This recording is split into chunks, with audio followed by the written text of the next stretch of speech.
Neil's plan is he's going to jump into the water, and then he's going to float on his back, and then he's going to fish fin to the side. So ideally, in level 2, at the end of level 2, your child should be able to do this. They should be able to jump and swim to the side with you sitting on the side and you not guiding them. Now, you can practice all of those skills that we've just gone over in deeper water. You can tread water. If you're not comfortable with that, then maybe you're doing it in forfeit where it's deeper for them, but not deep for you. But then he should be able to jump in and get to the side by himself without your help. And then, you know, if your child can do this, they've passed level 2 and they're ready for level 3. So here he goes. He's going to jump in. You're going to jump out far. Okay. He floats on his back. All right.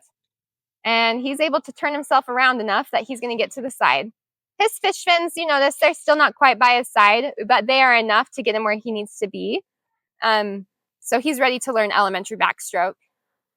And then usually I tap the kids on their head so they know when they're at the wall. Tap, tap, tap, tap. There you go. Turn around, and then they can grab the wall. So all of those skills, there were multiple skills just in there. He was able to jump in from the side, which is something that you can practice, having them jump into the side and swimming to you.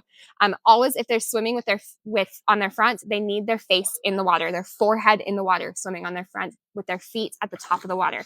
Okay, but he was able to jump in the water. He was then able to float on his back by himself. Then he was able to swim fish fin to the side by himself. He was able to flip, do that roll, and then grab the wall and pull himself out, which, hey, Neil, show me how you pull yourself out. This is another skill that you can practice. Pull yourself out of the water. Show me your big, strong muscles, okay? And he's able to do that. So that was like 6, 7 different skills right there just by being able to jump in the water and swim to the side. And once your child can do that, they're ready for the next level.